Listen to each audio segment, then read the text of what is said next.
नमस्कार। तो कंटिन्यू करते हैं हम अपनी डिसेमिनेटेड स्क्लेरोसिस के साथ, जो कि 1940s तक उसके बारे में जो इन्फॉर्मेशन थी उसके साथ। इससे पहले की इन्फॉर्मेशन मैंने इसे प्रीवियस वीडियो में डाली हुई है, आप चाहे तो उसको विज़िट कर सकते हैं। तो हमने ये देखा था कि डिसेमिनेटेड स्क्लेरोसिस के काफ़ी केसेस में कुछ सिम्टम्स अपने आप इम्प्रूव हो जाते हैं, कुछ टाइम के लिए होके, ट्रांजिएंट होके, और काफ़ी टाइम तक रेमिशन में रहते हैं। रेमिशन यानी जब सिम्टम्स जो है सबसाइड कर जाते हैं और पेशेंट को बीमारी में आराम होता है, उस समय पे कोई सिम्टम्स ज़्यादा शो अप नहीं कर रहे होते हैं, तो उस पीरियड को कहते हैं रेमिशन पीरियड। रेमिशन में देखा गया इस डिज़ीज़ को, और ये देखा गया कि बहुत लॉन्ग पीरियड चले, और इसमें उन्होंने एग्जांपल्स दिए कि 2 ऐसे केसेस बताए। तो अपने 6 ऐसे केसेस में से उन्होंने 2 केसेस ऐसे बताए, और एक केस में उन्होंने देखा कि जो इंटरवल था एक एपिसोड से दूसरे एपिसोड तक, वो 20 साल तक का रहा। दूसरे केस में उन्होंने देखा कि डिजीज़ जो है कम्प्लीटली अरेस्ट हो गई, यानी एक बार सिम्टम आके दोबारा आए ही नहीं है। तो पहला केस उन्होंने डिस्क्राइब किया कि 70 ईयर्स की एक महिला जो है एडमिट होती हैं, और वो उनको जो है न्यूमोनिया होता है, और साथ साथ न्यूरोलॉजिकल ऑब्जर्वेशंस उनमें रहते हैं बायलैटरल एक्सटेंसर प्लांटर रिफ्लेक्सेस के।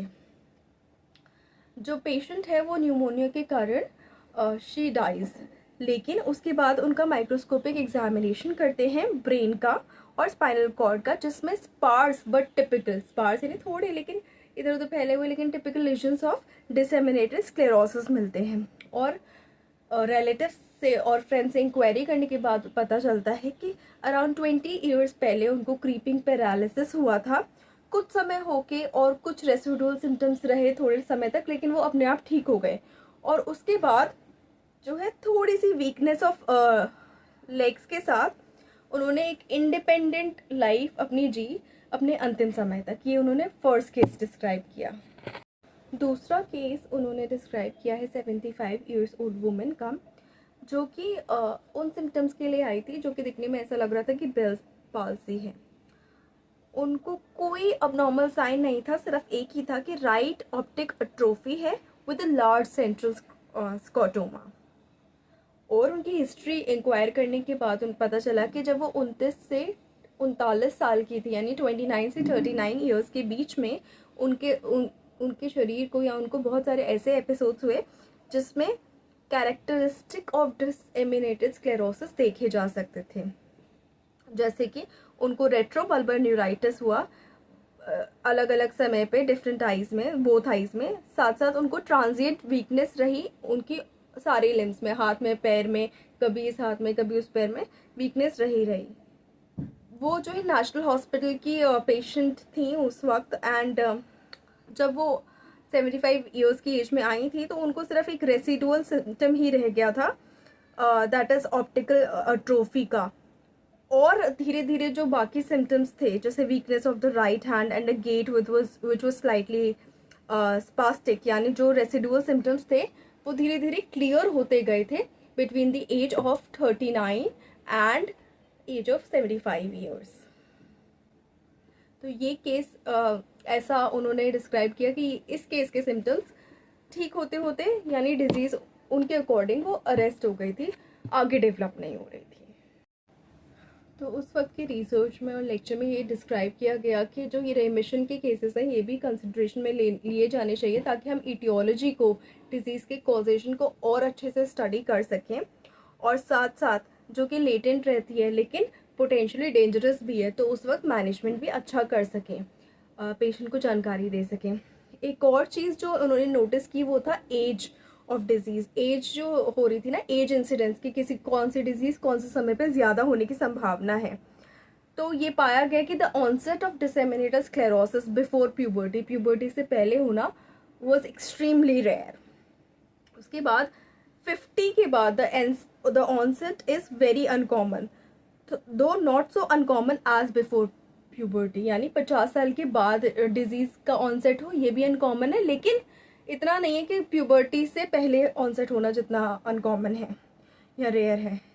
तो एज इंसिडेंस बेसिकली उन्होंने डिस्क्राइब किया रिप्रोडक्टिव लाइफ को, विच में possibly indicate N endocrine factor, क्योंकि जो प्यूबर्टी के बाद और 50 ईयर्स से पहले जो है एज इंसिडेंस में ज़्यादा ऑनसेट होने की संभावना है डिसेमिनेटेड स्क्लेरोसिस की, तो ऐसा अनुमान लगाया जाने लगा कि कोई एंडोक्राइन या हार्मोन से रिलेटेड भी कोई फैक्टर काम कर सकता है इसके ऑनसेट में। एक ऐसा रिमार्केबल केस भी उस वक्त ऑब्जर्व किया जिसमें डिस्क्रिपेंसी ऑफ एज काफ़ी देखी गई और कुछ कैरेक्टरिस्टिक फीचर्स भी देखे गए। 20 साल की यानी 20 ईयर्स की एक लड़की को यूनिलैटरल रेट्रोबल्बर न्यूराइटिस हुआ और 11 साल बाद उनकी डेथ हो गई। और डेथ कैसे हुई? हॉट बाथ में डेथ हो गई। तो इससे जो इन्फो किया गया वो बेसिकली ये था कि कुछ पेशेंट्स डिसेमिनेटेड स्क्लेरोसिस के हीट से काफ़ी एग्रेवेट हो सकते हैं, यानी हीट उनमें काफ़ी बड़ा कॉज हो सकता है उनके सिम्टम्स बढ़ने का, यहाँ तक कि डेथ भी होने का।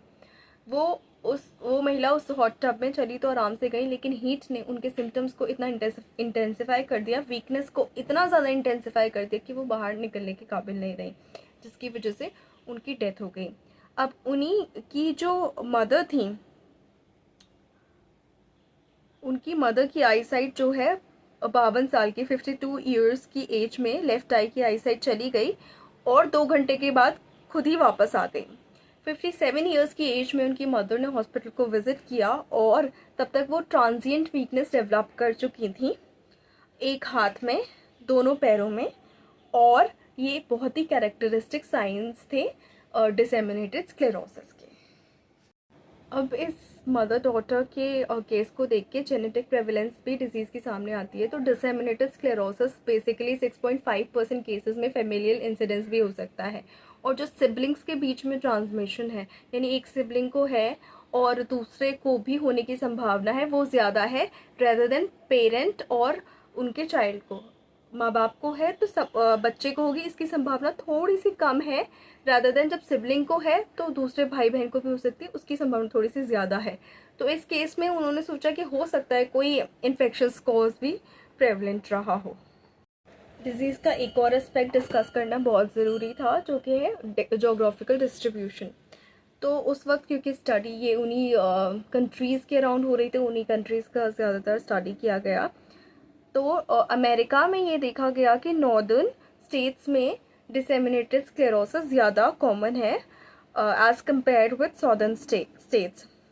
साउथ अफ्रीका में ये देखा गया कि जो वाइट पॉपुलेशन है, उसमें जो वाइट पॉपुलेशन वहाँ बॉर्न हुई है, उसमें ये डिजीज़ थोड़ी सी कम कॉमन है as compared with the whites who were present in South Africa as immigrants.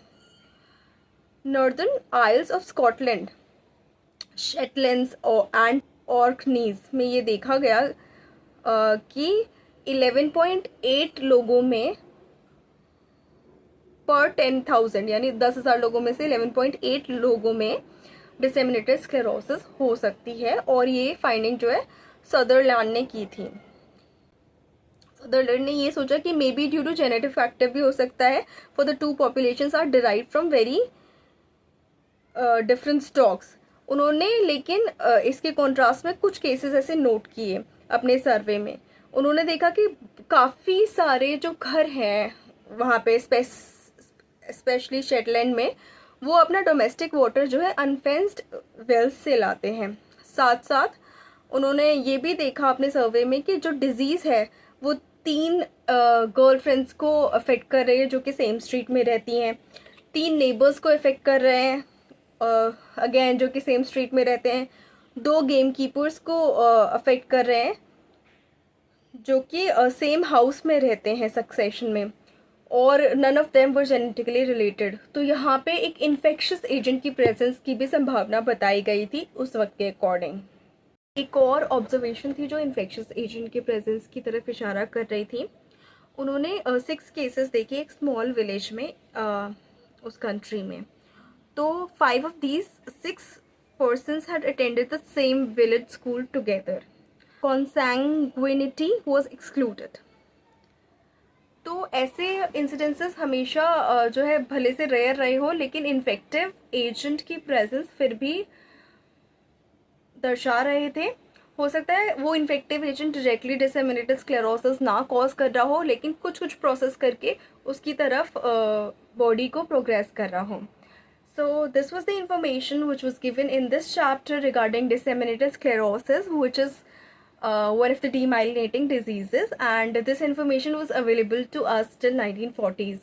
So thank you so much for watching this video, and please do like this video, share this video, subscribe to the channel, and leave your comments in the comment section. Thank you so much.